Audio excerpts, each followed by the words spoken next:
employee turnover, great example. Mhm. So we try to improve our our recruitment process because, well, obviously the people are leaving, so the people we're bringing in are the problem. Not realizing, well, Yeah. if it's a turnover problem, it's because you're having a retention issue. And retention might come from you're not providing people with what they need, you're not communicating clearly, you're not providing strong enough onboarding. And if we're not trying to gather that kind of information about those underlying problems that are causing the pain points that we're having, then we're using almost this like I said, this overwhelming amount of data that's showing us, that's really highlighting the pain points. And that's something to really caution people about too, is that if you're doing that broad strokes, collecting all the data that you possibly can, and then you're trying to analyze it and you're seeing a lot of the pain points coming up, then you might realize, well, okay, the pain points are the things we have to focus on and prioritize, which makes logical sense, especially if you're trying to use the data to help you guide your decisions.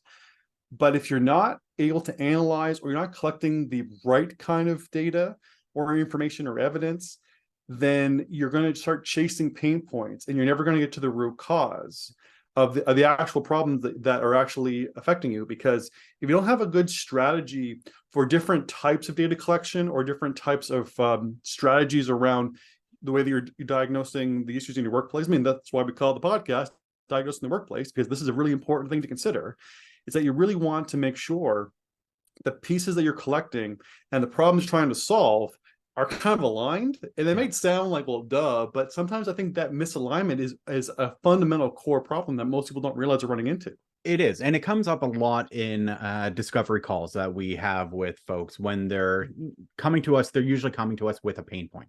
Right. Where your pain is happening is usually the symptom, right?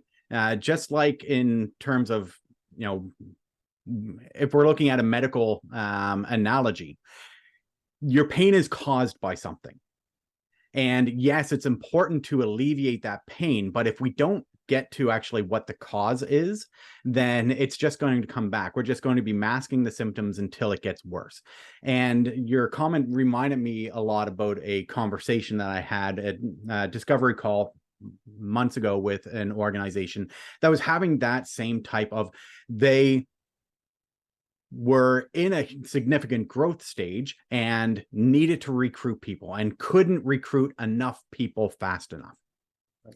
And in our conversations, they said to me, the problem is we're bringing people in and they're staying for less than a year. So we're constantly having to replace those people. So we're hiring the wrong people.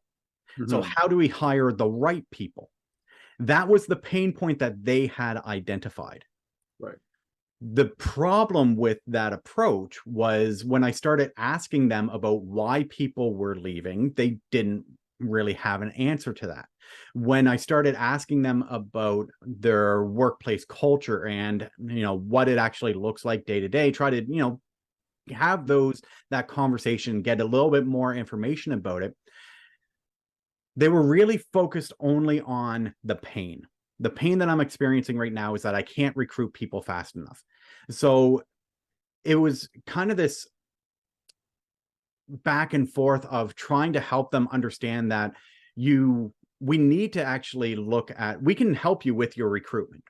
That can be the outcome that we're working towards. But in order to actually fix the problems that you're having of, bringing people in and them just out the door in less than a year, we need to look at what's happening in your workplace that's driving people away. So we need to actually start with a bit of a diagnostic. And this was the problem that we had in our conversation, was that they were convinced they had enough data. We've got so much data, we don't need to go do another data collection activity because we've got all of this data. I was like, great. So what's your data telling you? They weren't putting it into place. They were collecting all of this data, but they weren't using it, or they didn't know how to use it, or they were collecting the wrong type of data that doesn't actually help to identify the problem. And I see this happening fairly frequently, that we think that collecting data for data's sake is what we should be doing. And if we have all of this data at our disposal, then I'm a fairly intelligent person. I should be able to pinpoint exactly what the problem is. And yes, if you have the right type of data, you as an intelligent person can probably pinpoint what the problem is. But how do you know what you're supposed to be collecting? This is where targeted interventions, targeted diagnostic tools are really the most important thing that you can focus on.